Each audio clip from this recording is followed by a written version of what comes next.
Bonjour ou bonsoir selon l'heure à laquelle vous écoutez ce podcast.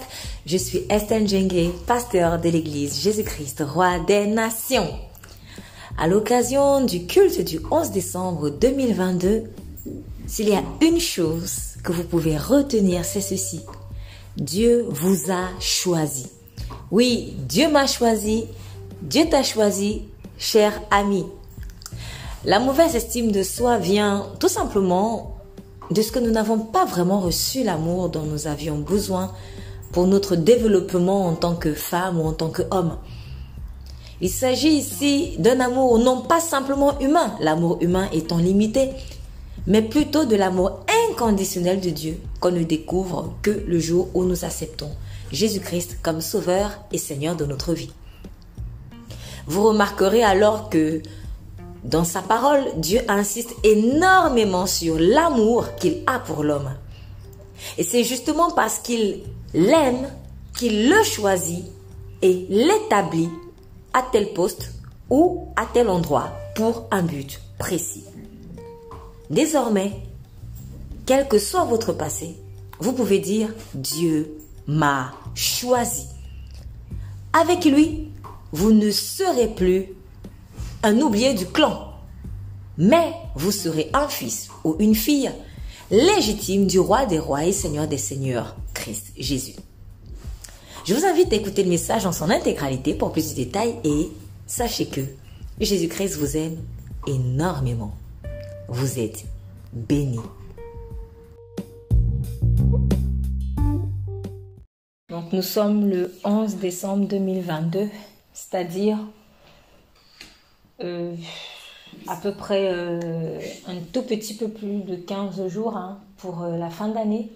Est-ce qu'on s'en rend compte franchement? Voilà, 2022 est fini. 2022 est pratiquement fini. 2022 est pratiquement fini. Mais il n'est pas encore trop tard pour voir l'accomplissement de promesses de Dieu. C'est l'une des choses qui me plaît avec Dieu, c'est que quand il vous donne un timing, il ne vient pas en avance, il ne vient pas en retard. Donc, vous savez, si vous devez terminer par exemple votre travail à 17h, quand on voit 16h55, on range déjà les choses et puis on se dit non, l'heure est déjà arrivée. Parce que l'être humain, en fait, a l'esprit, c'est l'esprit d'impatience, en fait. C'est une chose que j'ai comprise. C'est rentré dans nos mœurs, c'est-à-dire c'est normal. Donc, c'est-à-dire, tu vois, par exemple, 16h55, si ton travail consiste à recevoir des appels, par exemple téléphoniques, si les gens savent que l'heure c'est 17h, à vrai dire, s'il appelle à 16h57, il est normalement dans l'heure. Normalement. Mais parfois, ça arrive qu'un usager va appeler 3 minutes avant la fin et ça va même plus décrocher. Ça ne va plus décrocher parce que on a déjà rangé tout. Et voilà, on estime que c'est fini. Alors, quand nous, on va penser que c'est normal, je vous assure, ce n'est pas vraiment normal. Et vous allez vous rendre compte que dans la manière dont Dieu, il agit avec nous, nous aussi, on essaie de reproduire ça sur lui. C'est-à-dire, quand Dieu nous a dit 17h, on voit 16h57. Hey, Seigneur, on commence à crier. Non, j'ai dit 17h. J'ai dit 17h. 17h, c'est 17h. Si toi, tu vas faire ça à tes clients, qu'à 57, tu arranges déjà tes affaires, faut pas faire ça avec moi. Et nous, on a l'habitude de faire ça, en fait. Et j'ai observé ça dans des petites choses comme ça. Et c'est là où j'ai réalisé que, on a développé vraiment une culture soit d'impatience, soit de retard. Bref, on a vraiment un dysfonctionnement avec le temps qui n'est pas bon. Je peux encore prendre un exemple à l'inverse. Si je dois commencer mon service à 7h, par exemple 7h ou 10h, peu importe. Quand il est 10h01, non, je prends encore mon temps. Non, c'est 10h. Donc, même si je commence à 10h05, il n'y a pas de problème. Mais en revanche, quand c'est pour partir, on se hâte vite. En fait, c'est un dysfonctionnement qu'on a avec le temps. On a vraiment un dysfonctionnement avec le temps, en fait. Et vous allez vous rendre compte que du coup, si je transpose cela dans notre relation avec Dieu, quand Dieu dit c'est le temps de partir, on traîne. Alors que c'est le temps. En revanche, quand nous, on doit attendre quelque chose, 57, ah, Seigneur, mais Seigneur a dit 17 heures. Il n'a pas dit 17h57. Donc, comme toi, tu as l'habitude de fermer ta porte à 17h57 parce que tu estimes que c'est déjà fini. Pour lui, ce n'est pas encore fini. Parce que Dieu est un Dieu de vérité. Et dans la vérité, comme on ne se détourne ni à gauche ni à droite, se détourner même à une seconde de près, ce n'est pas l'heure. Voilà. Donc, 17h moins 3 minutes, ce n'est pas 17h. Bon, je ne sais pas pourquoi j'ai eu à faire cette parenthèse, mais je pense que peut-être que on avait besoin d'entendre parler de ça. En tout cas, aujourd'hui, vraiment, aujourd'hui, nous avons chanté tout à l'heure vraiment Dieu m'a choisi. Dieu m'a choisi. Je bénis le Seigneur pour le message introductif parce que c'est l'essence du message du culte aujourd'hui.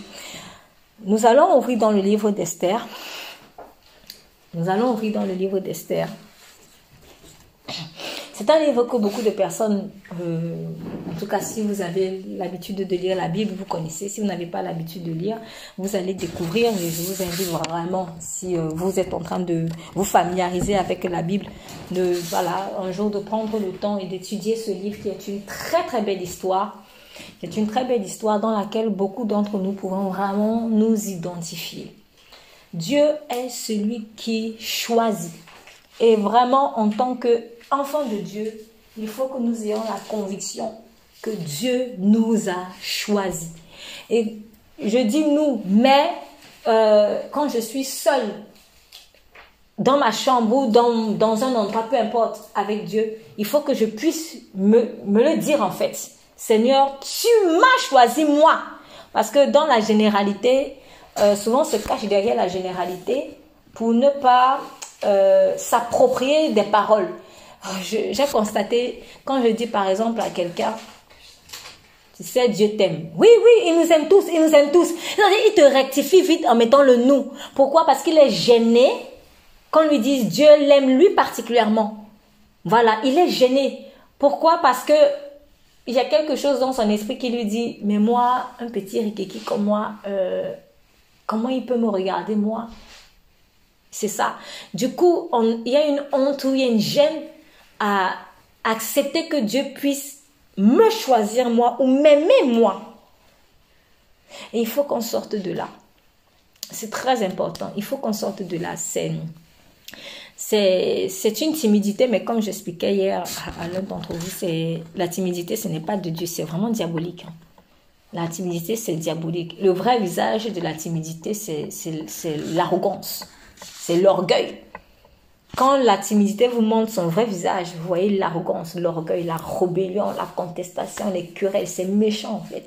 Donc c'est pour ça que Dieu n'aime pas la timidité. Parce que, comme on a dit hier, timidité signifie caché. Oh, quand c'est caché, c'est obscur. Ok, le prince de l'obscurité, c'est Satan.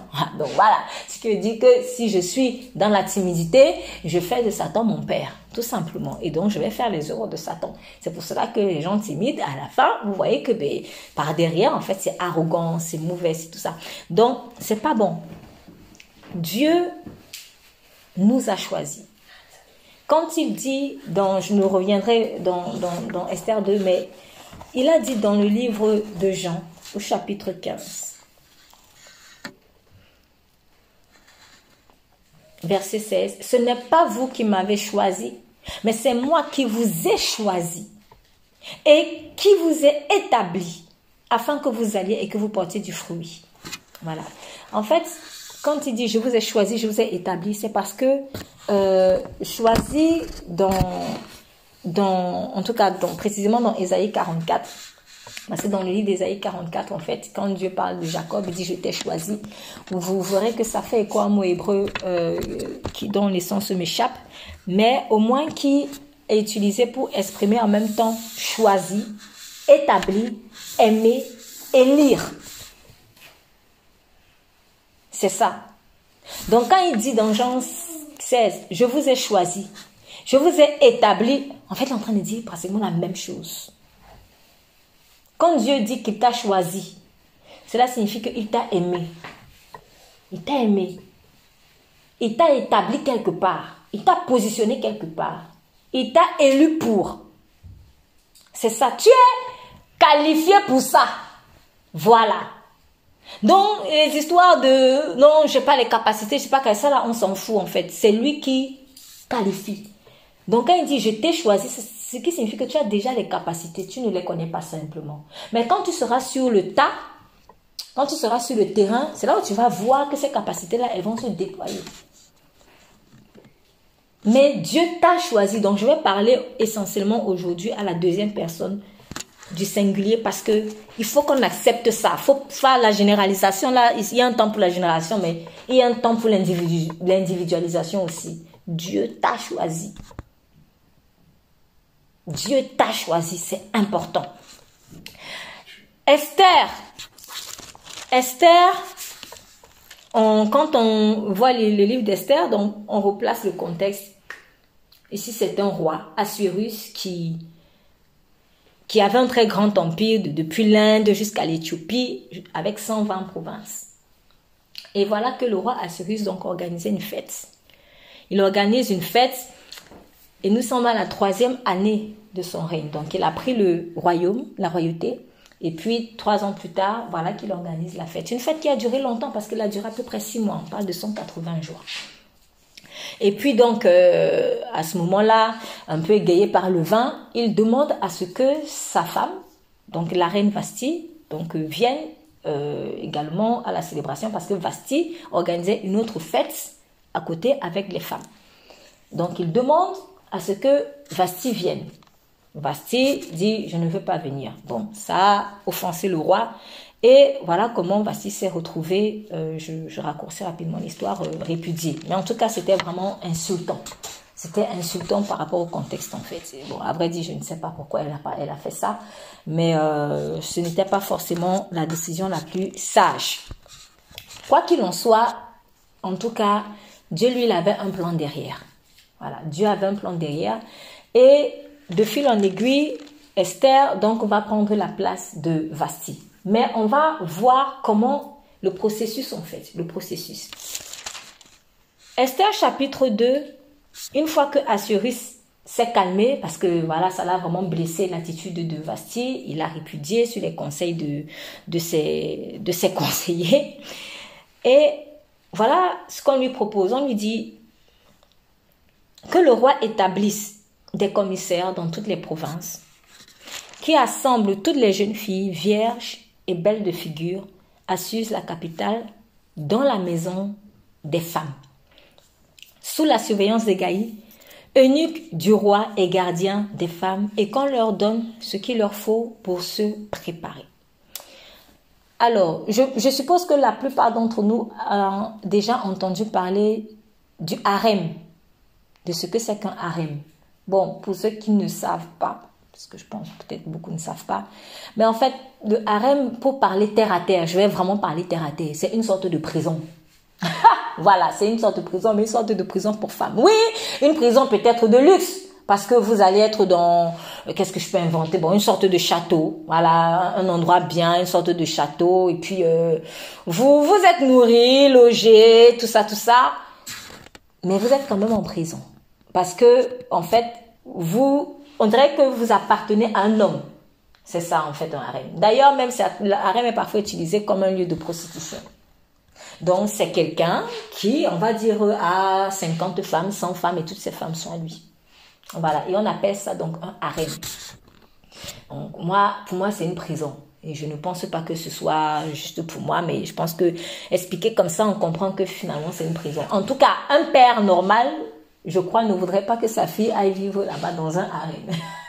Voilà, non, c'est pas, voilà, c'est pas agréable.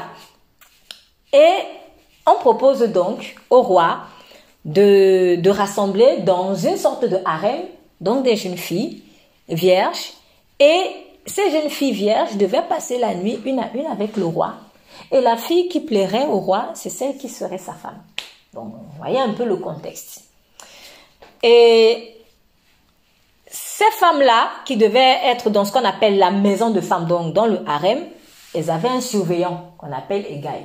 Donc, je dis, c'était une prison dorée. C'était une prison dorée. Donc, vous étiez peut-être nourris, choyés, tout ça, mais vous étiez quand même surveillés. Parce que vous ne vous apparteniez plus. Voilà, on considère que vous apparteniez au roi. Voilà, c'était ça. Et sous la surveillance d'Hégaï, eunuque du roi et gardien des femmes. Et qu'on leur donne tout ce qu'il faut pour se préparer pour leur nuit avec le roi. Et la jeune fille qui plairait au roi régnera à la place de Vasti et la chose plut au roi et il le fit ainsi. Donc, c'est ce qu'on a fait. Et à Suse donc, dans la capitale, à Suse, il y avait donc un certain Mardochée qui était juif, benjamite, et qui venait d'une déportation. Parce que beaucoup d'Israélites avaient été déportés quand Nebuchadnezzar avait assiégé leur pays, leur terre. Et Mardochée donc faisait partie des personnes qui avaient été déportées de Jérusalem jusqu'en Assyrie.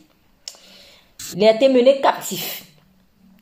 Et il avait donc selon les versions, tantôt on dira cousine, tantôt on dira nièce.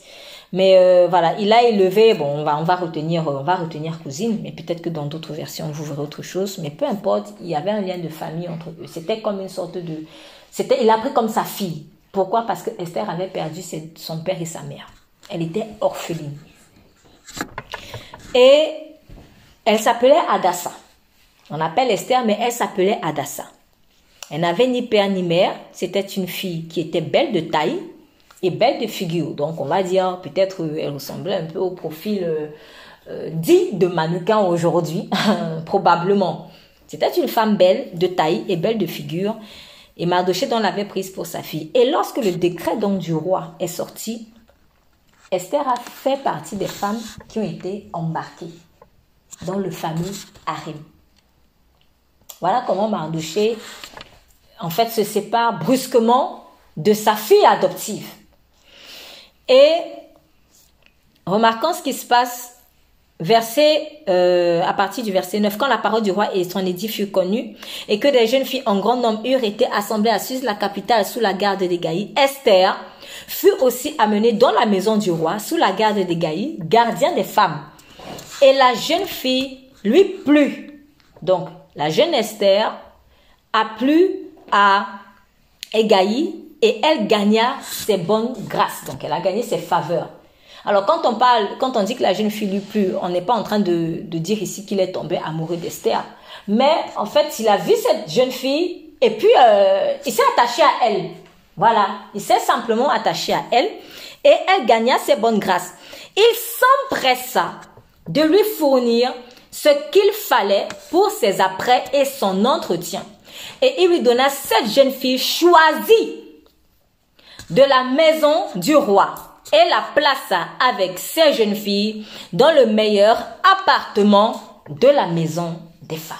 Voilà en quoi est-ce qu'il a gagné ses bonnes grâces. Donc c'était lui qui gérait toutes les femmes, les appartements des femmes, comment on devait prendre soin d'elles. Il y avait plein de jeunes filles. Mais il a vu Esther, il était touché. Il s'est dit non, celle-là. Donnez-lui cette jeune servante. Donnez-lui le meilleur appartement du harem. Donnez-lui ceci, cela. Bref, il s'est tellement bien occupé d'elle, mais particulièrement. Alors, la dernière fois, il y a quelques semaines, nous étions en train de parler de jalousie. Et il me semble que je développais le fait que Dieu ne fasse pas de favoritisme. Que ce n'est pas bon d'être jaloux parce que de toute façon, Dieu ne fait pas de favoritisme. Mais j'aimerais quand même relever quelque chose que j'ai relevé à ce moment-là parce que tout le monde n'était pas là, donc je vais le redire. Quand nous disons que Dieu ne fait pas de favoritisme, c'est bien. Mais malheureusement, ce qui fait qu'on tombe, excusez-moi l'expression, mais bêtement en fait dans la jalousie, c'est que on croit que comme Dieu ne fait pas de favoritisme, c'est que l'école où j'ai fréquenté, c'est là où toi aussi tu dois fréquenter. La maison où je vis, c'est là où tu dois vivre. Le quartier où je vis, c'est là où tu dois vivre. Non, il y a des apparentes, je vais appeler ça comme ça, des apparents favoritismes, des apparences. Ce n'est que apparent, mais ce n'est pas du favoritisme.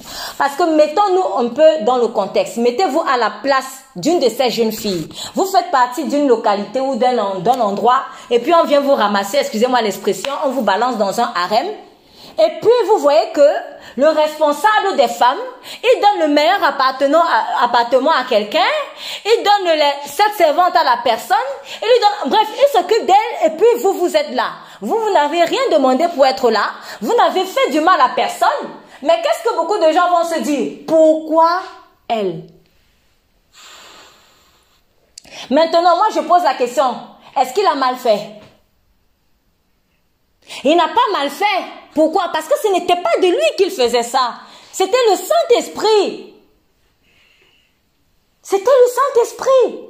C'est pour cela que je dis toujours, franchement, la jalousie est stupide. Parce que nous, on va contester les choix de Dieu. Mais celui qui conteste le choix de Dieu, c'est parce qu'il n'a pas compris que lui-même, il est un choisi. Quand vous avez la conviction que vous êtes choisi de Dieu pour quelque chose, vous êtes à l'aise en fait avec les autres choix que Dieu va faire. Parce que nous sommes choisis pour des choses différentes ou des secteurs différents. Ou pour des saisons différentes. Voilà. L'un, il va influencer en hiver. L'autre va influencer au printemps. L'autre est appelé à influencer en été. Peut-être même pour des mêmes domaines. Hein. Peut-être pour des mêmes domaines en fait.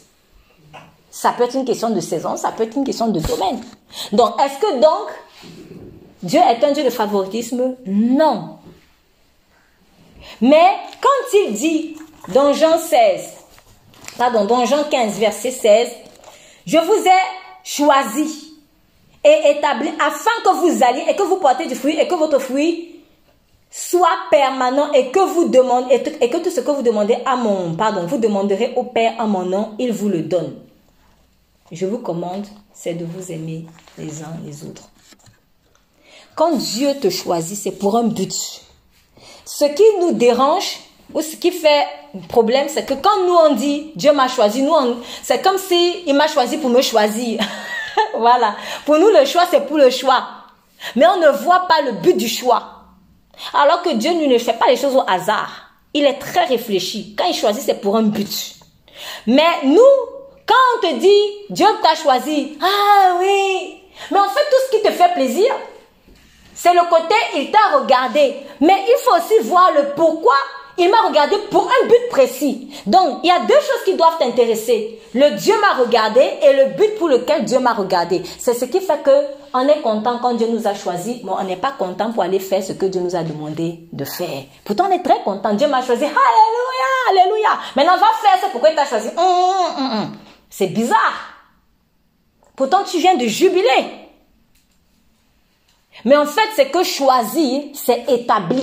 On établit pour un but. C'est ça, choisir. C'est ça, choisir. Et quand je comprends ça, je ne peux pas être dérangé de ce que Dieu fasse ce qu'il veut avec Esther.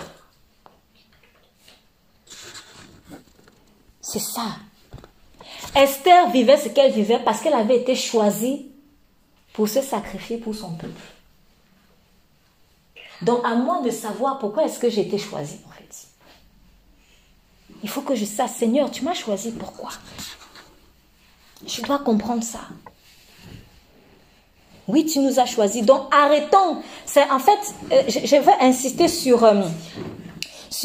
cette définition de choisir là. Quand Dieu te dit, il t'a choisi, il faut que tu inclues dans le choisi là le but du choix. C'est hyper important. Parce que si tu n'inclus pas le but du choix que Dieu a posé sur ta vie, toi, tu vas voir choisir comme si choisir pour choisir. Donc, en fait, quand on va te dire Dieu t'a choisi, ça va juste être agréable à l'oreille. Mais ce n'est pas pour que ce soit agréable à l'oreille. C'est pour une mission précise. Ta vie a un sens. Ma vie a un sens. Nos vies ont un sens précis.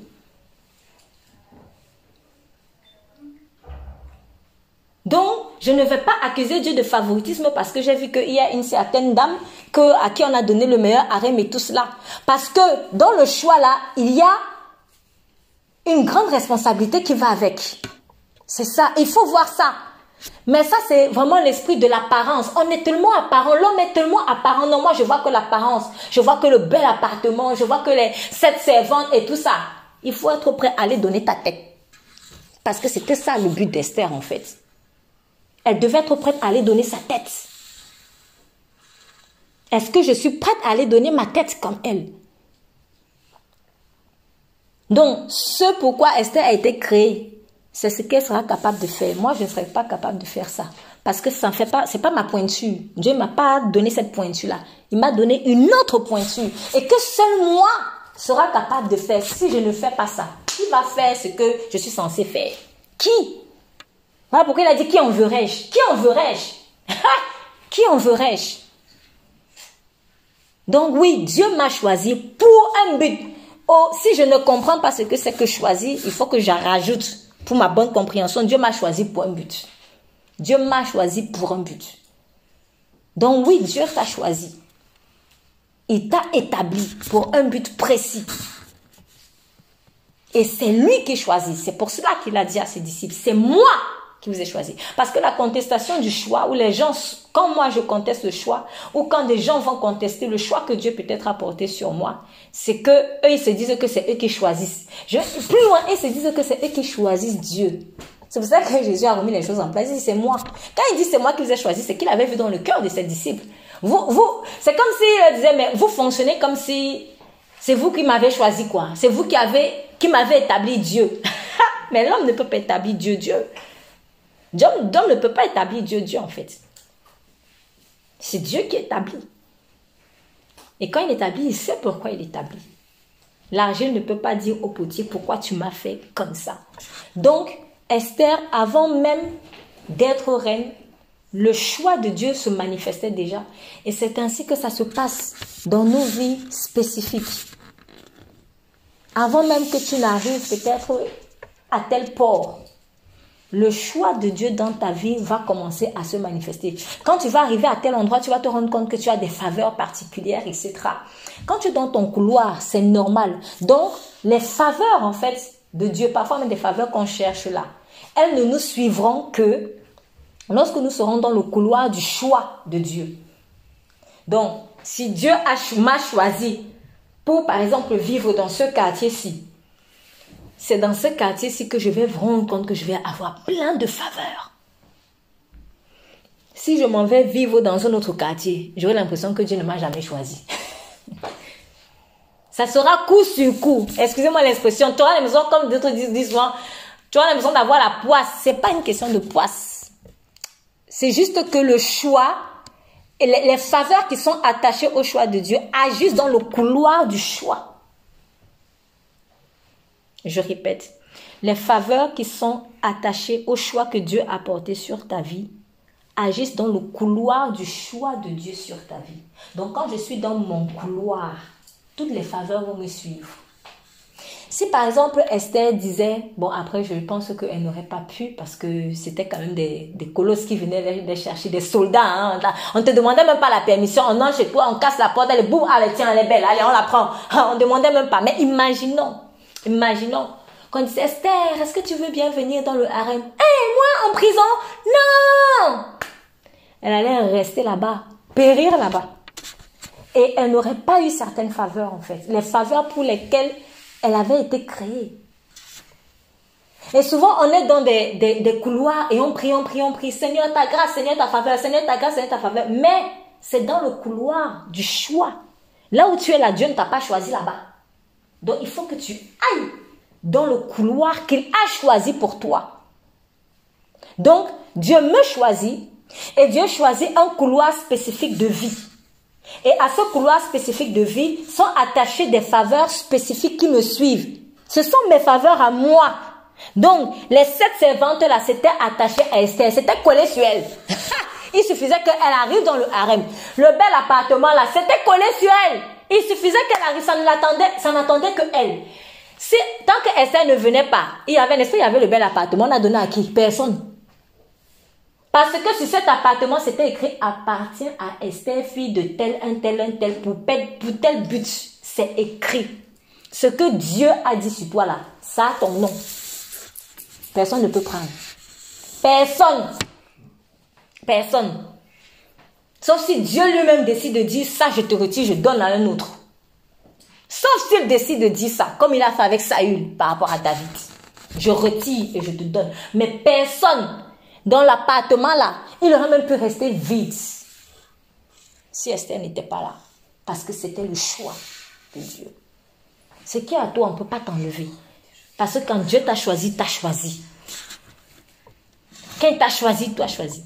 Je vais prendre un exemple, mais tellement anodin. Très, très anodin. Remarquez, quand vous allez faire des courses, en tout cas pour ceux qui ont l'habitude de faire les courses avec le Saint-Esprit, si vous n'avez pas l'habitude, je vous invite vraiment à faire les courses avec le Saint-Esprit. Tu es en train de chercher, je ne sais pas moi, une robe ou un manteau ou une valise, comme la dernière fois je témoignais pour la... Bref, tu es en train de chercher, bon, on va dire un manteau.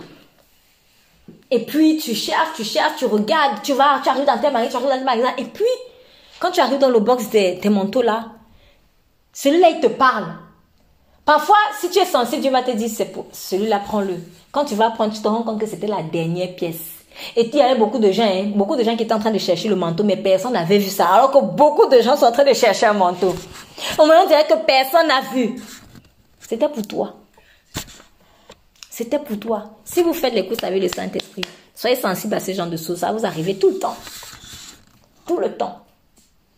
Parce que quand Dieu a choisi, il a choisi. Ça, j'ai pris un exemple très, très anodin. Très, très anodin et je parle d'une chose courante de la vie. Mais ça implique des choses encore plus importantes. Ce qui est à toi est à toi. Ce qui est à toi est à toi. Les 7 servantes-là, c'était pour Esther. Esther ne venait pas. Elle n'allait pas être servante peut-être de quelqu'un. Ça allait l'attendre. Souvent, nos bénédictions, elles sont là. Elles nous attendent. Elles nous attendent. Dieu attend que tu arrives dans le quartier. Ah non, Seigneur, moi, je vais aller vivre à tel endroit. Tu vas aller vivre là-bas, tu vas chercher, tu vas vivre des coups, ça va être sec. Parfois, le travail, tu vas chercher, il n'y aura même pas. Mais le travail t'attend dans tel quartier. Le jour où tu vas venir aménager enfin dans ce quartier-là, du jour au lendemain, tout te poursuit. Le travail que tu cherchais, ça te poursuit. Pourquoi? Parce que Dieu avait choisi ce quartier-là pour toi. Donc, l'élection de Dieu sur ta vie entraîne ou implique aussi l'élection de plein d'autres choses qui sont attachées à toi. Mais pour ça, il faut vraiment que tu fasses de lui ton essentiel. D'où chercher d'abord le royaume des cieux et sa justice. Et le reste vous sera donné par-dessus. Parce que le reste là te poursuivra quand tu poursuis Jésus. Mais c'est à toi. Et tu as choisi pour ça. C'est ton vêtement, c'est ta pointure, c'est ton manteau, c'est ton onction. C'est ton appel. C'est pour toi. Il n'y a personne d'autre. Et accepte ta place. Accepte ta place sans regarder à celle-là. Moi, je ne peux pas, ce serait stupide de ma part d'aller envier quelqu'un qui met du 44 alors que moi, je mets du 38 quand même. Ça n'a aucun sens. Mais c'est ce qu'on fait tous les jours. C'est ce qu'on fait tous les jours en fait. C'est ce qu'on fait tous les jours. C'est ce qu'on fait tous les jours. Donc, si Dieu a choisi l'autre pour le 44, c'est pour lui là-bas. Si moi, il m'a choisi pour le 38, c'est pour moi. Et ce qui est beau, c'est que dans le choix de Dieu, tu es à l'aise. Tu te sens à l'aise, tu te sens à ta place, tu te sens bien. Même si c'était quelque chose que tu n'avais pas calculé avant. Et même si c'est quelque chose d'inconfortable, parce que j'ai fait exprès de préciser que nous sommes dans un harem et que c'est une prison. J'ai fait exprès de préciser cela. Pourquoi? Parce que dans une prison, on n'est pas forcément à l'aise. On n'est pas à l'aise dans une prison. Mais quand c'est ta place dans cette prison-là, tu es à l'aise. Oui, c'est pour cela qu'il est écrit, même si je marche dans la vallée de l'ombre et de la mort, je ne crains aucun mal, car il est avec moi. Donc si le chemin de la vallée de la mort, là, Dieu l'a choisi pour toi, tu vas traverser à l'aise. Ça va un peu être inconfortable, mais au fond, tu seras en paix. Pourquoi? Parce que ce chemin-là t'attendait. Ce chemin t'attendait. C'est ça. Donc, le choix aussi se porte sur des chemins tumultueux. Il faut les traverser. Parce qu'ils t'attendent. Tu as été choisi pour ces chemins-là. Tu as été choisi pour être dans cette prison-là. Cette prison-là n'aura pas de vie si tu n'es pas là. Il faut que tu sois dans cette prison. On a besoin de toi là-bas. On avait besoin d'Esther là-bas. On a besoin de toi en prison. C'est le choix de Dieu. Donc le choix de Dieu, ce n'est pas que pour le plus bel appartement du harem. Mais c'est aussi pour l'inconfort qu'il y a dans le harem. Mais c'est le choix de Dieu. Tu es choisi pour ça. C'est comme si ce harem est en train de dire, j'ai besoin de toi. Comme l'apôtre Paul avait fait ce songe par rapport à Macédonien, viens nous secourir. Viens nous secourir. Oui, quand il allait là-bas, il s'est retrouvé en prison. On l'a maltraité, bastonné, tout ça, il s'est retrouvé en prison. Mais cette prison-là avait besoin de Paul.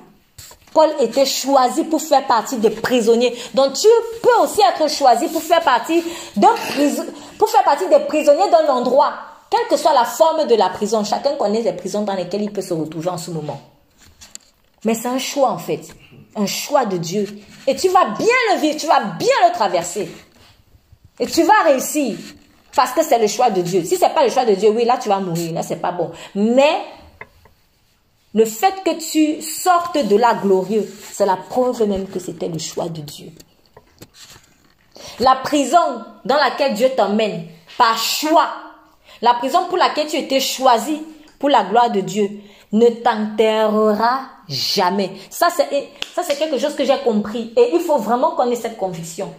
La prison, si c'est une prison, si par exemple Dieu m'a choisi pour une prison, cette prison dans laquelle Dieu t'envoie là, elle ne t'enterrera jamais. On va voir une preuve ici. Lorsque Esther arrive dans la maison des femmes, sous la surveillance d'Hégaï, bon, je traverse rapidement, mais après je vais revenir pour un détail. Verset 12 à 13, on vous dit, il arriva maintenant que chaque femme devait passer la nuit avec le roi. Donc, elles se sont apprêtées pendant des mois. Puis, le temps maintenant d'aller passer la nuit avec le roi est venu. Et, verset 13, la jeune fille entrait vers le roi. On lui donnait tout ce qu'elle demandait pour l'emporter, etc., etc. Elle y entrait le soir. Verset 15, je vais rapidement verset 15. Quand donc le tour d'Esther, fille d'Abichai, oncle de Mardochée, qu'il avait prise pour sa fille, fut venue d'entrer vers le roi, elle ne demanda rien, sinon ce que désirait Hégaï, eunuque du roi, gardien des femmes. Or, Esther, on répète, Esther gagnait les bonnes grâces de tous ceux qui la voyaient. Partout où elle passait, c'était que la grâce. Pourquoi? Parce que c'était sa maison là-bas. Sa maison, ce n'était plus chez Mardochée. Dans sa famille, où on l'aimait, voilà, où on prenait soin d'elle aussi, mais ce n'était plus là-bas. C'était dans une prison. Où elle aussi, elle allait être choyée et tout ça, mais cette fois-ci, uniquement par le Saint-Esprit. Il n'y avait plus l'intermédiaire de quelqu'un. Que le Saint-Esprit aide. Qui passait, tantôt par le responsable des femmes, tantôt peut-être par d'autres personnes, etc. Tantôt par le roi, de qui elle a aussi reçu la grâce d'être choisie. Et Esther fut amenée vers le roi Assuérus dans la maison royale au 10e jour, qui est le mois de Tébet, dans la 7e année de son règne. Le roi aima Esther plus que toutes les autres femmes. C'était le choix de Dieu. Donc je répète encore, si notre femme, sûrement beaucoup d'autres femmes ont dit, oui, mais pourquoi elle? Pourquoi c'est elle qui l'a choisi? Il y a un but. Il faut accepter ça. Il y a un but. Donc, et être reine, ce n'est pas juste porter une couronne et bien s'habiller. Il y a une grande responsabilité derrière. Il faut voir ça aussi. Donc, et elle gagna ses bonnes grâces et sa faveur plus que toutes les autres vierges. Il mit sur elle la couronne royale et il établit reine à la place de Vasti. Donc, quand on voit les versets 3 et suivants, on voit que Esther est allée dans la maison des femmes. Ensuite, verset 15 et suivant, elle était finalement choisie comme reine. Mais regardez ce qu'elle a échappé. Verset 12, quand il arrivait pour chaque jeune fille, le tour d'entrer chez le roi Assuérus, afin d'être conformé au décret concernant les femmes pendant 12 mois. Alors la jeune fille entrait vers le roi, verset 13, on lui donnait tout ce qu'elle demandait pour l'emporter avec elle de la maison des femmes, donc sous la surveillance de l'eunuque Hégaï, à la maison du roi. Elle y entrait. Donc la jeune fille, va le procéder. La jeune fille y entrait le soir et le matin, quand elle a terminé sa nuit avec le roi, elle retournait dans la seconde maison des femmes. Sous la garde d'un autre chasse-gaz, eunuque du roi, gardien cette fois-ci des concubines. Donc les concubines, ce sont celles qui avaient passé la nuit déjà avec le roi, puisqu'elles n'étaient plus vierges. Donc tu finissais ta vie concubine. C'est même pas comme si on te disait, ben maintenant sors du palais, va te débrouiller. Non. Tu es entrée vierge, tu vas passer la nuit avec un homme qui ne va pas t'épouser. En fait, excusez-moi d'être cru, mais qui t'a essayé? Parce que c'était ça en fait qu'il faisait. Il essayait en fait. Ça ne l'a pas plu. Et puis elle retourne dans une autre prison. La prison des concubines. C'était comme le veuvage. C'était comme le veuvage. Donc, toute ta vie, tu finis comme ça, en fait. Tu as quitté une prison. Quelqu'un t'a essayé. Tu n'as pas plu. Tu rentres dans une autre prison. Quand Dieu t'a choisi, il y a une grâce qui fait que vraiment, toutes les prisons par lesquelles tu vas passer, tu vas les traverser. Je vous assure, tu vas traverser ça. Quand Dieu t'envoie en prison, ce n'est pas pour croupir en prison. Ce n'est pas pour croupir en prison. Esther est entrée dans une prison, elle est sortie reine. Quand tu entres dans la prison de Dieu, quand tu acceptes le choix de Dieu, cette vallée de l'ombre et de la mort là, tu sortiras toujours avec la couronne. Et ce n'est pas que spécifique à Esther. Regardez Joseph.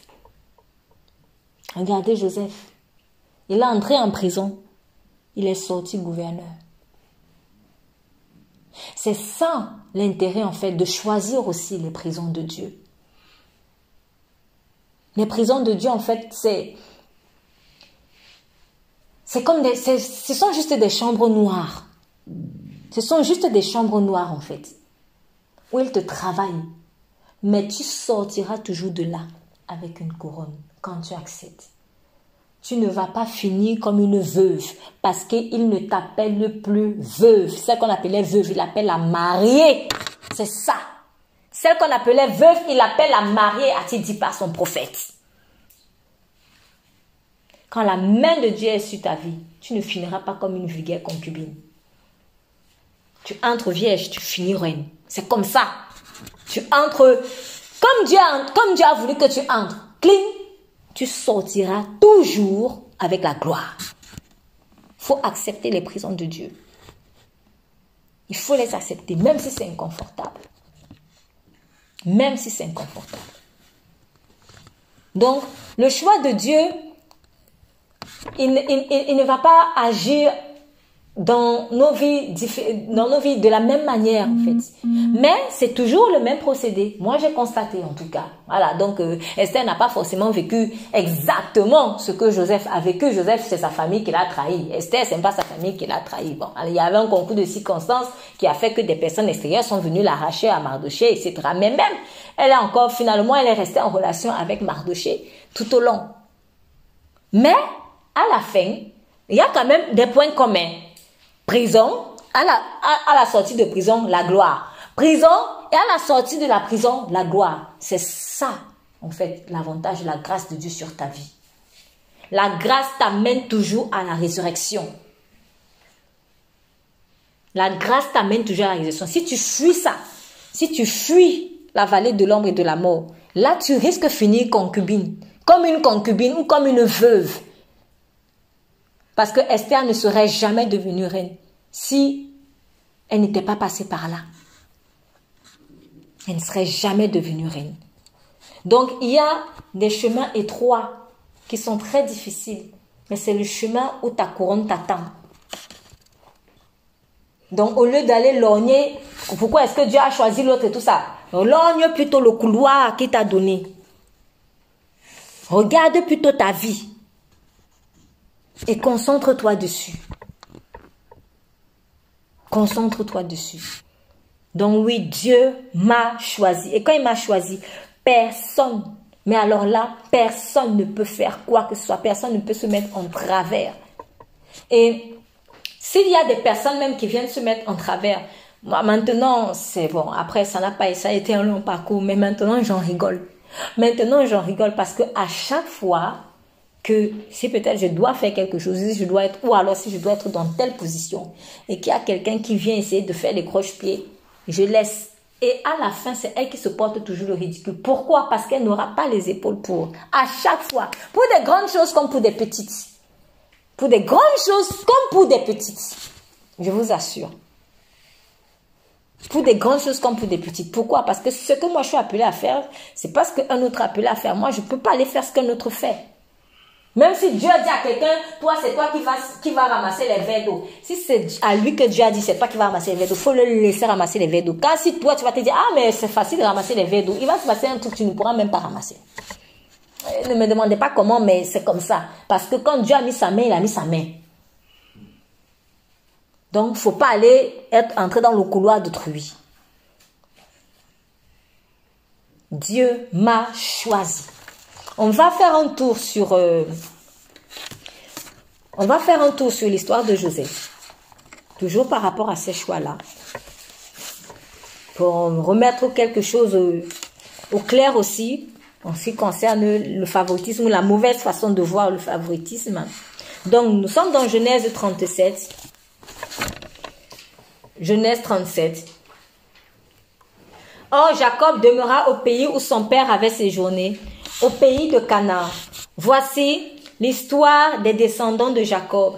Joseph, âgé de 17 ans, paissait les troupeaux avec ses frères et il était jeune berger auprès des fils de Bila et auprès des fils de Zilpa, femme de son père. Et Joseph rapporta à leur père leur mauvais discours. Or, Israël aimait Joseph plus que tous les autres fils, car c'était le fils de sa vieillesse, et il lui fit une robe de diverses couleurs. Mais ses frères, voyant que leur père l'aimait plus que tous ses frères, le haïssaient et ne pouvaient lui parler sans aigreur. Et Joseph eut un songe et le fit connaître à ses frères et ils le haïrent encore plus. On va lire le songe plus tard. Donc, ce que je disais justement ce soir où nous entretenions par rapport à l'apparent favoritisme, remettons-nous encore à la place de cet homme. De cet homme qui est Joseph. Donc, beaucoup, ce qui est humain, ont lancé la pierre à Jacob. Voilà, on lui a lancé la pierre. Oui, pourquoi il fait le favoritisme? Il ne faut pas faire le favoritisme entre les enfants et tout ça. Et c'est vrai. Il ne faut pas aller faire des différences entre des enfants. Si Dieu t'a donné des enfants, il faut les aimer tous. Il faut aimer tous tes enfants. Il ne faut pas montrer à l'un, oui, toi je te préfère, l'autre je ne préfère pas. Non, ça ce n'est pas bon. Ce n'est pas bon. Maintenant, là, je veux me mettre à la place peut-être, ou je voudrais qu'on se mette un temps soit peu à la place des frères de Joseph. Donc, là où l'un des frères aurait pu dire, mais ce n'est pas normal ce que papa fait, il préfère lui à nous. Ok. Ils avaient, on va dire, d'un point humainement parlant, ils avaient raison. Ils avaient raison parce que c'est gênant de voir que moi, je suis moins aimée que mon frère ou ma soeur. Ça, ce n'est pas bon. Dans la suite, il leur dit, écoutez, je vous prie, ce songe que j'ai eu. Voici, nous étions alliés des gerbes au milieu des champs. Et voici, ma gerbe se leva et se tint debout. Et voici, vos gerbes l'environnèrent et se prosternèrent devant ma gerbe. Voilà, il fait un songe. Et ses frères lui dirent, régneras donc-tu sur nous ou nous gouvernerais-tu? Et ils le haïrent encore plus pour ses songes et pour ses paroles. Bon. Quand on nous dit dans le verset 3, Israël aimait Joseph plus que tous les autres fils, car c'était le fils de sa vieillesse et il lui fit des robes de diverses couleurs. Là, moi, à la place du frère de Judas, j'ai peut-être dit non, ce n'est pas normal. Papa m'aime moins que mon autre frère, alors que moi, je n'ai rien demandé même pour naître. Et s'il a envie de contester, d'aucuns dira oui, mais c'est normal, ce que son père fait, c'est pas bien. Mais maintenant, verset 6, Dieu vient donner un songe. Et dans ce songe-là, il montre clairement que Joseph va gouverner ses frères. Bon, ici, on fait comment?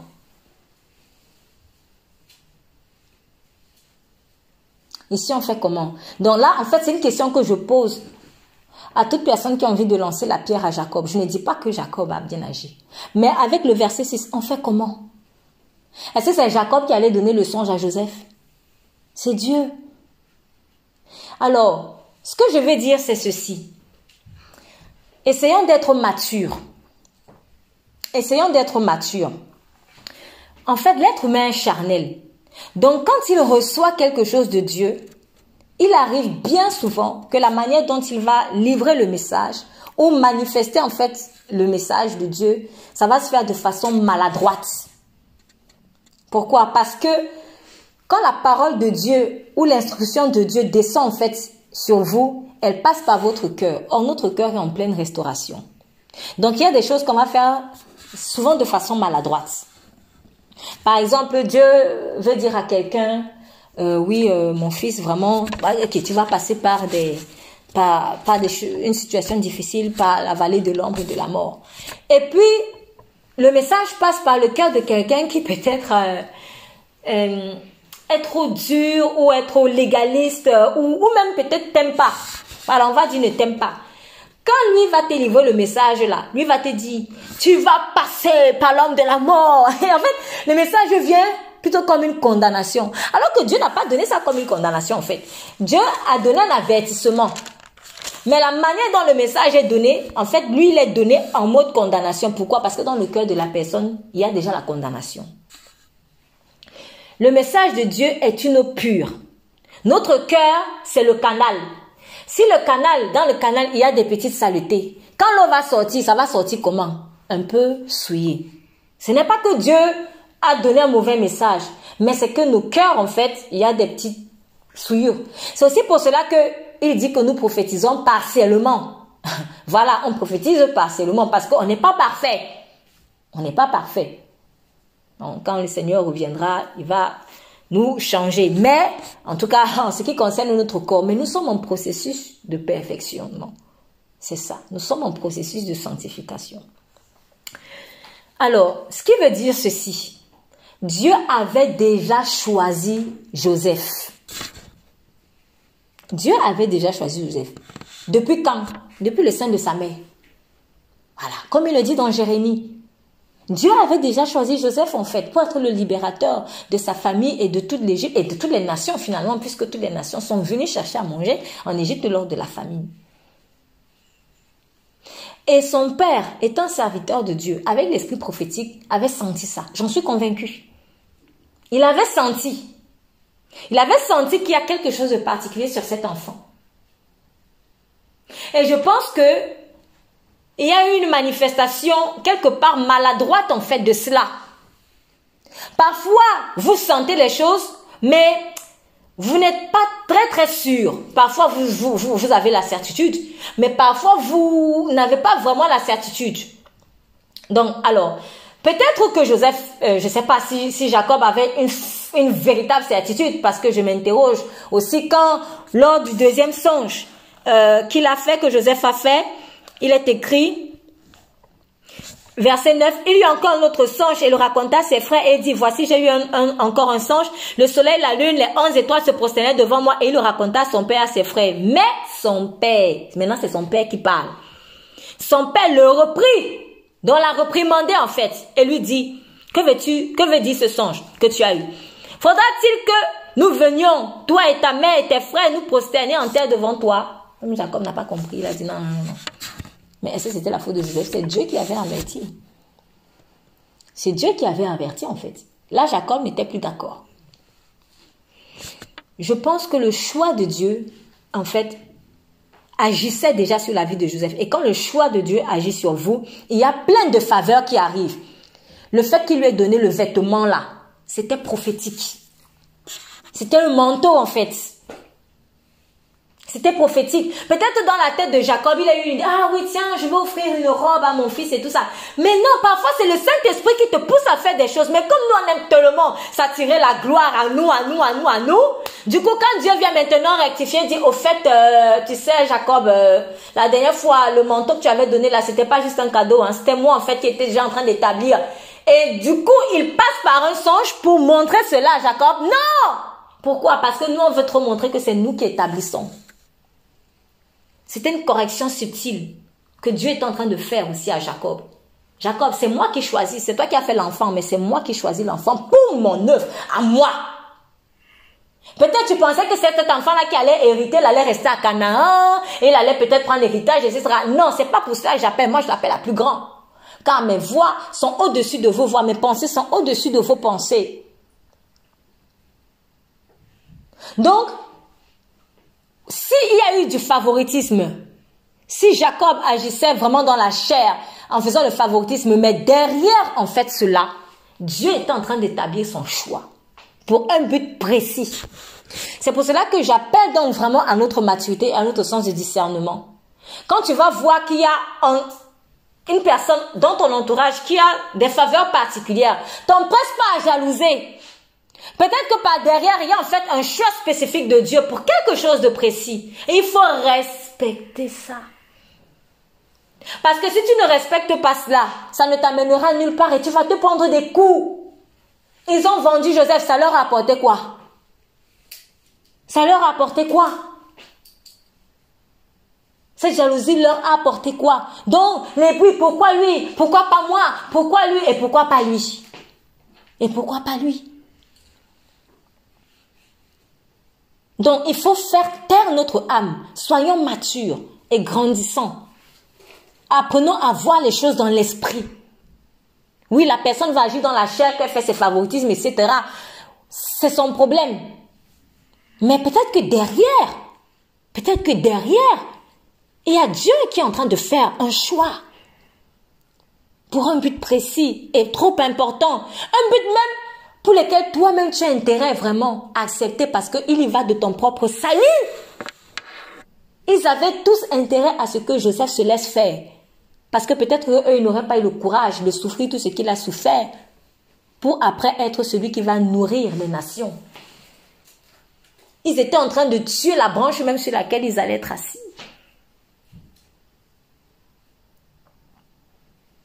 Donc, soyons matures en fait. Quand je vois quelqu'un avoir des faveurs précises, il faut que je dépasse. Je dépasse les pourquoi pas moi, pourquoi, etc. Il faut dépasser ça. Ça, ce sont les enfantillages. Ce sont les enfants qui agissent comme ça. Vous voyez, si j'ai plusieurs enfants, j'ai acheté un ballon à tel, il y a un côté de moi qui va dire, ah oui, bon, il faut aussi que j'achète autre ballon à tel parce que franchement, il va me casser la tête. Il va me dire, oui, mais moi aussi, je veux. Ça, ce sont les enfants. C'est normal parce qu'ils sont enfants. Mais une personne mature, elle va pas agir comme ça en temps normal. Une personne mature sait que j'ai ma pointure. C'est l'enfant qui sait que lui ne réfléchit pas en mode pointure. Si j'ai un enfant de 14 ans, j'en ai un autre de 6 ans. Si j'ai donné le ballon à celui qui a 14 ans, bon 14 ans, c'est peut-être un peu plus vieux. Allez, on va dire 10 ans. 10 ans. Parce qu'à 14 ans, bon, allez, on commence un peu à grandir. Mais si j'ai un enfant de 10 ans, un autre de 6 ans, quand je vais donner le ballon à celui de 10 ans, l'enfant de 6 ans va aussi réclamer. Si je donne le ballon à celui de 6 ans, l'enfant de 10 ans va aussi réclamer. C'est normal, ce sont des enfants. L'enfant de 6 ans ou l'enfant de 10 ans ne va pas se dire, ah oui, mais lui, il a 6 ans. Il ne va pas réfléchir comme ça. Il ne va pas réfléchir comme ça. Lui, il se dit, je suis enfant de maman, moi aussi, lui aussi l'enfant de maman, on est pareil. Mais quand on commence à gagner en maturité, on commence à réaliser que chacun a une empreinte digitale précise. J'ai mon couloir, il a son couloir. J'ai mes faveurs, il a ses faveurs, mais c'est toujours la faveur de Dieu. Nous sommes au service du même roi. Nous avons le même Père, mais nous avons des valeurs différentes. On a des dons différents. Il y a divers dons. Il est écrit dans Corinthiens. Il y a divers dons. L'un aura le don de guérison. Tous parlent-ils en langue? Non, tous ne parlent pas en langue. Tous ont-ils le don de secourir? Non. Tous ont-ils le don de guérison? Non. On a des dons spécifiques pour une mission spécifique. Dieu m'a choisi pour la guérison. Il va choisir l'autre peut-être pour le secours, etc., etc. Donc, gagnons en maturité. C'est dans l'immaturité qu'on voit les querelles de jalousie. D'ailleurs, c'est clairement écrit comme ça dans Galates. Vous êtes immature, pourquoi? Parce qu'on voit parmi vous des jalousies. Parce que vous ne comprenez pas en fait que c'est une question de pointure, de relations spécifiques, personnelles avec Dieu.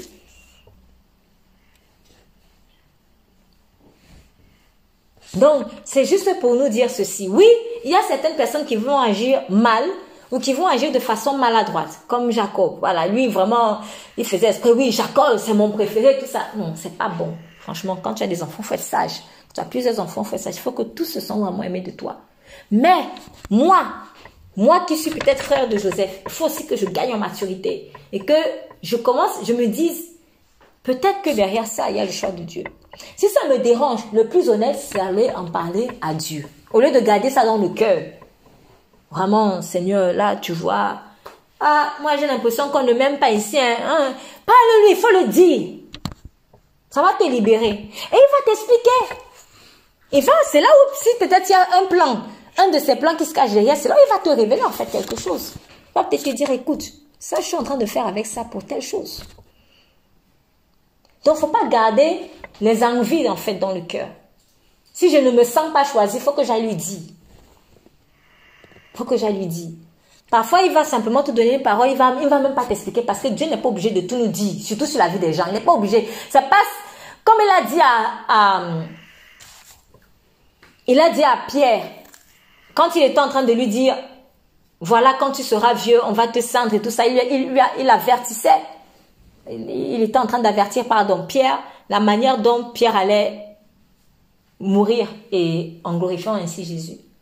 Et là, Pierre s'est tourné. Et lui, qu'est-ce qui lui arrivera? Jésus lui a répondu, que t'importe-t-il? Toi, suis-moi. Donc, Dieu n'est pas toujours obligé d'aller te raconter la vie de quelqu'un. Franchement, c'est pas le plus intéressant. Le plus intéressant, c'est toi et lui. C'est ton face-à-face avec lui. Donc, il va parfois te donner une simple parole comme « Je t'aime ». Si Dieu m'aime, le reste, on s'en fout. Si Dieu m'aime, franchement, le reste, on s'en fout. Il m'aime. Et désormais, croyons que aimer, pour Dieu en tout cas, aimer est synonyme de choisi, est synonyme de établi. Donc quand Dieu te dit qu'il t'aime, il est aussi en train de te dire, je t'ai choisi aussi pour quelque chose et je t'ai déjà même établi pour quelque chose. C'est déjà dans tes gènes, c'est déjà en toi. Vis seulement dans ton couloir et tu vas voir, ça va sortir, ça va se manifester et tu seras à l'aise dedans. Tu seras à l'aise. Donc tout ce qui est, c'est juste pour dire tout ce qui est autour du choix ou de l'incompréhension par rapport au choix de ma personne, choix de l'autre, tout ça, vaut mieux être honnête et aller en parler à Dieu. Faut lui dire, faut pas garder dans le cœur. Faut même pas, soyons très sincères, faut même pas faire genre, oui, non, ça me dérange pas. Si tu sens que ça te titille, faut aller parler. Faut pas faire genre, ça me dérange pas. Si ça te dérange vraiment, dis-le lui. Dis-le lui. Quand vous lui en parlez, je vous assure, il va vous expliquer ce qui dérange. Moi, parfois, ça m'est arrivé en fait de me sentir pincée. Quand je me sens, ça m'est arrivé plein de fois de me sentir pincée en fait par l'envie ou la jalousie. Et maintenant, quand moi je m'en vais donc demander au Seigneur, je m'en vais présenter ça devant lui, il me dit non, c'est pas toi. C'est une flèche, on est en train de t'envoyer la flèche. Alors que moi, je remettais ça sur moi-même. Et à ce moment, je peux faire une prière efficace. Je me lève et j'envoie le feu. Tu prends autorité. Parfois aussi, ça peut être que c'est vraiment toi qui n'as pas compris quelque chose. Donc, ce que je veux dire, c'est que quand tu as l'humilité d'aller présenter ça devant le Seigneur, tu comprendras le véritable problème. Donc, tu ne vas pas tomber dans la culpabilité quand il ne faut pas tomber dans la culpabilité. Ou alors, tu vas comprendre que c'est quelque chose d'extérieur. Parfois même, je vous assure, parfois même, l'envie que tu sens là, quand tu te sens attaqué par l'envie de la jalousie, ça ne vient parfois même pas de toi. Mais ça vient même de la personne même que tu as l'impression que tu as envie. Pourquoi? Parce que quand c'est très fort sur les gens, quand c'est un esprit, hein, quand c'est très fort sur les gens, c'est comme un manteau, mais un manteau bizarre. Au lieu d'avoir le manteau de Christ, tu as l'impression que la personne elle a un manteau de jalousie. Donc partout où elle passe, non seulement elle envie les gens, mais c'est comme si elle envoie un parfum d'envie. Il y a quelque chose en elle qui dit, enviez-moi, jalousez-moi. Vous n'avez jamais remarqué qu'enfin quand on dit à quelqu'un, il y a des gens qui sont jaloux de toi, hein, ils sourient. Quand ça fait plaisir. Oui. Oui. Oui. C'est-à-dire, ça fait plaisir qu'on dise, il y a des gens qui me jalousent. Comprenez qu'il y a un esprit qui est derrière. Il y a un esprit qui est derrière. Donc, il y a des personnes, ça peut aussi peut-être être mon cas. Donc, c'est pour ça que je dis, il faut que j'aille présenter ça devant Dieu. Il faut que je comprenne ça. Il faut que je comprenne ce qui se passe en fait. Donc, il y a des personnes, c'est qu'ils ont un parfum qui est négatif en fait, spirituel, un parfum spirituel négatif qui fait que quand ils arrivent quelque part, bizarrement, il faut que les gens deviennent envieux. Si maintenant, tu n'es pas rempli du Saint-Esprit, c'est là où tu vas te faire râper. Mais c'est quand tu es rempli du Saint-Esprit que tu vas comprendre qu'il y a quelque chose. Pourquoi? Parce que ce truc que la personne a te lance ses tentacules. Envie, sois jaloux, sois jaloux. Pourquoi? Parce que dans le monde des ténèbres, quand on te jalouse, c'est comme si tu es glorifié. C'est le monde à l'envers en fait. Oui, en fait, les gens vivent pour être enviés. Il achète une voiture pour être envié. Il achète une maison pour être envié. Mais c'est bizarre, c'est le monde à l'envers, là. C'est le monde à l'envers, mais c'est comme ça que nous, on vit souvent. Donc, il y a parfois des sentiments de jalousie que tu vas avoir, mais ce n'est même pas toi. C'est que c'est la personne que tu crois que tu es en train de jalouser, qui elle plutôt est jalouse, en fait. Et qui dégage un mauvais parfum. Comme maintenant tu vas présenter ça devant le Seigneur qui t'ouvre les yeux, à ce moment-là, tu peux prier efficacement. Parce que tu vas prier, oui Seigneur, libère-moi la vie, libère-moi la vie, tu perds ton temps. Quand tu as ouvert les yeux, tu as montré que c'est quelqu'un d'autre, on voit le feu là-bas. Et tu chasses en fait. En fait, c'est juste un prétexte pour libérer la personne. Voilà. C'est un prétexte pour libérer la personne. Mais c'est aussi de belles expériences pour savoir si toi tu es encore une passoire. Parce que si les tentacules de cet esprit de jalousie-là réussissent à t'avoir, c'est ce qui signifie que tu as encore des portes ouvertes. C'est ça. Je prends un exemple très simple. Si quelqu'un, par exemple, a ce genre de problème, Jésus est en train de passer, vous pensez que ça va arrêter Jésus? On va lancer les tentacules sur Jésus, ça ne va pas passer. Parce que Jésus est saint. Tu auras beau lui lancer les envies de envie, les jalousies et tout ça, ça ne passera jamais. Donc c'est comme ça que nous on doit être. En fait, plus on est rempli du Saint-Esprit, on va lancer les tentacules sur toi. Ça ne passera pas. C'est pour ça qu'il demande, soyez remplis du Saint-Esprit. Au contraire, quand maintenant cet esprit-là t'aura testé, toi tu auras vu que il y a quelque chose qui ne va pas. Maintenant tu vas être un intercesseur pour la personne qui est victime de cet esprit. Voilà pourquoi Dieu va souvent permettre ce genre de situation. C'est pour ça qu'il est important, il est très important, quand vous avez un problème par rapport à un choix, soit le choix sur moi, soit le choix sur quelqu'un d'autre, peu importe, allez présenter ça au Seigneur pour savoir quel est ici le véritable problème. Et soyez humble par rapport à ce qu'il va vous dire. S'il te dit c'est toi qui n'as pas compris quelque chose, laisse-le te purifier. Laisse-le t'aimer en fait. Parce que, à vrai dire, finalement, c'est l'amour que tu vas recevoir de Dieu qui va t'aider. L'amour parfait bannit la crainte.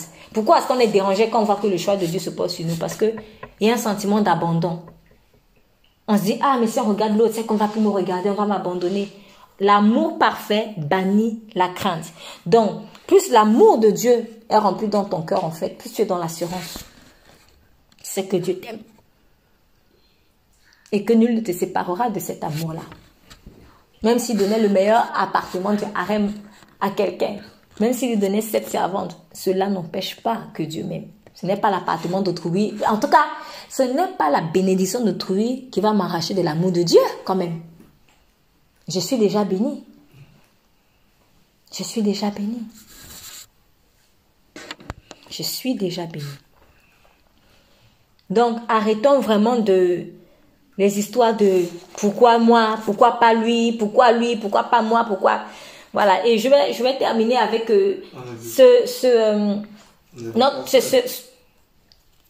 je vais terminer avec cet autre choix. Comment on enregistre en fait? Je vais terminer avec cet autre aspect du choix. Donc là, je parlais des problèmes en fait qu'on a lorsque Dieu porte son choix sur quelqu'un d'autre. Mais il faut savoir, bon, je l'ai déjà dit quand même un peu en début de mon propos, mais il faut savoir que quand Dieu en fait m'a choisi, à vrai dire, en tant que roi, j'ai pas vraiment à discuter. Voilà, j'ai pas vraiment à discuter en fait. Et si, comme Jésus a dit, vous m'appelez maître, et vous faites bien de m'appeler maître. Vous faites bien. S'il est vraiment le maître, je dois obéir. Voilà. Donc, si Dieu m'a donné cette couleur de peau, moi en tant qu'agir, je ne vais pas aller lui dire pourquoi est-ce que tu m'as donné cette couleur de peau. C'est lui qui m'a dessiné comme ça. Je n'ai pas à discuter. Je n'ai pas à discuter. Donc, quand Jésus dit, c'est moi qui vous ai choisi, il est en train de dire, là où j'étais établi là, à vrai dire, t'as pas trop le choix. T'as pas trop le choix, fais. Fais et c'est bien.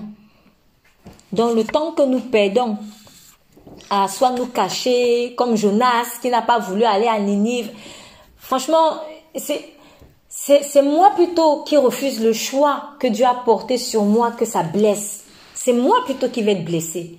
Parce que nous, on croit que dans le monde spirituel, il y a aussi la case des non-alignés et que comme je suis non-aligné, il n'y a rien qui ne va m'arriver. Non.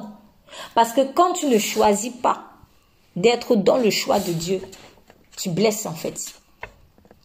Tu blesses parce qu'il n'y a pas de demi-mesure. Ou c'est noir ou c'est blanc.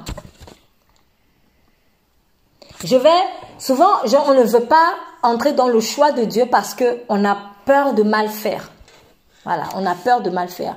Mais je vous assure, en refusant d'entrer dans le choix de Dieu, tu es déjà en train de mal faire. Tu es déjà en train de mal faire. Donc, ton abstention, voilà, ton abstention n'est pas sans dégâts.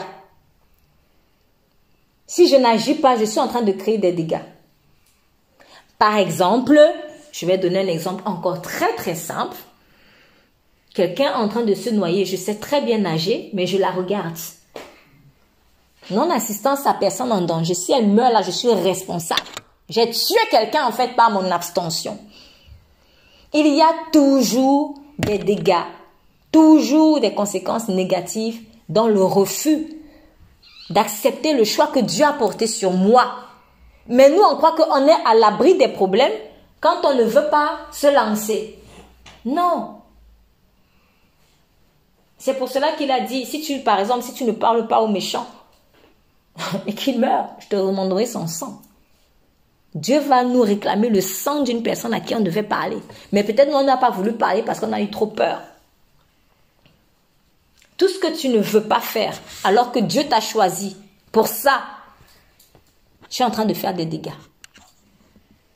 Donc, c'est méchant de refuser le choix que Dieu a porté sur moi. Mais c'est bénéfique d'accepter le choix que Dieu a porté sur moi. Donc, n'acceptons plus ce mensonge de Satan qui veut nous faire croire, oui, non, mais reste à l'écart, ne t'avance pas trop, comme ça, tu vas pas faire du mal aux gens. Non, au contraire, tu nous fais du mal. Tu fais du mal. Quand je dis nous, je parle du corps de Christ en général, et je parle même de ceux qui ne sont pas encore dans la bergerie de Christ. Je suis en train de leur faire du mal. Je suis en train de leur faire du mal quand je ne choisis pas, je n'accepte pas le choix de Dieu. Tu leur fais du mal. Donc, tu n'as pas le choix que de te lancer. Tu n'as pas le choix que d'obéir. Il faut obéir. Dieu t'a choisi. Assume ce choix. Et laisse ce choix te transformer. Ce choix va faire de toi une nouvelle personne. Tu ne vas même pas te reconnaître. En fait, ce choix va faire de toi la personne que tu es à l'origine même, quand Dieu t'a créé. Parce que là, actuellement, nous avons changé d'identité à cause du péché. Le péché a changé notre identité, notre façon de voir, notre façon d'être, même notre physique, comme je le dis toujours. Mais quand maintenant j'accepte le choix de Dieu, à ce moment-là, ma vraie personne se révèle. Seigneur, transforme-moi. Seigneur, fais ça. Accepte son choix, tu vas voir. En fait, le résumé le résumé de mes prières, de beaucoup de prières que je peux faire, c'est accepter le choix de Dieu seulement. Il y a plein de choses pour lesquelles on prie. Mais la réponse se trouve dans entrer dans le couloir que Dieu a choisi pour moi. Quand tu vas entrer là-bas, il y a plein de prières là qui vont s'arrêter. Oui, Seigneur, donne-moi mon mari, alléluia. Tu jeûnes même, tu pries et tout ça. Alors que peut-être Dieu te dit, sors, va évangéliser dans ton quartier. C'est dans l'évangélisation là que tu vas trouver le mari là. Je donne un exemple comme ça. Mais c'est pour dire que c'est dans ce que tu fais aussi. C'est en acceptant ce choix de Dieu. Là, peut-être c'est quelque chose qu'il faut faire, mais j'aurais pu parler d'autres choses. Par exemple, là, on a parlé d'Esther. Plein de femmes dans sa situation sont en train de dire, oui, Seigneur, vraiment, tu vois que j'ai déjà tel âge, il faut que je me marie et tout ça. Va dans le harem. Ah, non, là-bas, la prison, tout ça. C'est dans le harem que tu vas aller rencontrer ton mari. C'est dans le harem. Donc, plein de choses pour lesquelles on est en train de prier. Tous les jours, tout le temps. Oui, j'ai demandé, mais il ne m'a pas fait. Non, il a déjà fait. Il a déjà préparé. Toi, entre simplement. Et comme ça, vous faites l'économie de paroles vaines dans les prières. Vous faites l'économie de paroles vaines dans les prières. C'est ça. Donc vraiment, acceptons le choix de Dieu. Cessons de nous rebeller contre ça. Croyons que vraiment, il nous a aimés. Il nous a établis. Il nous a élus. Personne ne pourra nous enlever ce que Dieu nous a donné. Personne ne pourra tellement enlever que la seule chose qui puisse faire en sorte que tu n'aies pas ça, c'est si toi, tu n'es pas dans le couloir. Parce que cette chose-là sera toujours dans le couloir. Elle t'attend. Donc, quelqu'un ne peut même pas venir faire ça. Tiens, je vais prendre ça et je vais enlever. Non. Non, non, non. Sauf Dieu lui-même. Oh, Dieu, lui, il est fidèle. Dieu est fidèle. Donc, cette chose-là, elle attend simplement que tu entres. Et donc, l'ennemi, c'est pour ça qu'il envoie beaucoup de distractions. Juste pour que tu n'entres pas dans le couloir du choix.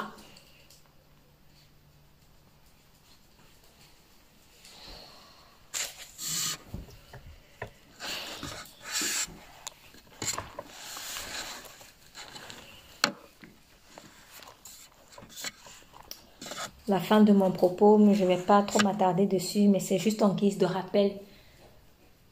Dans le cadre du cœur de berger, l'appel de Moïse, nous avons vu, il me semble que c'était la semaine dernière, ou la semaine surpassée. Nous avons vu que c'était depuis qu'il était petit que Dieu avait porté son choix sur Moïse. Et ça s'est manifesté par des attitudes qui n'étaient même pas bonnes.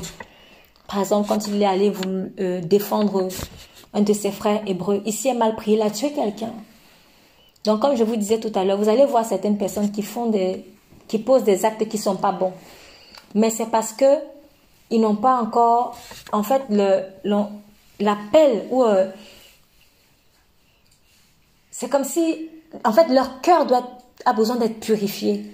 Mais c'est que parce que le choix de Dieu est établi sur eux. Si le choix de Dieu n'avait pas été porté sur Moïse, Moïse n'aurait jamais ressenti le besoin d'aller défendre en fait cette personne. C'est simplement qu'il s'y est mal pris. C'est tout. Donc, soyons aussi miséricordieux et compatissants. Vous allez voir, déjà avec les gens, mais aussi avec soi-même. Avec soi-même. Soyez compatissants avec vous-même en fait. Apprenez à vous pardonner. Donc, il y a des choses que je peux faire aujourd'hui, mais je me suis mal pris. Ça ne veut pas dire que Dieu n'avait pas porté son choix en fait sur moi, ou que Dieu ne m'a pas accordé ce don. Par exemple, pour chanter, si Dieu m'a accordé le don de chanter, un jour je suis allée chanter, les gens m'ont lancé des tomates. Bon, je ne vais pas commencer à dire à partir d'aujourd'hui, je ne chante plus. Non!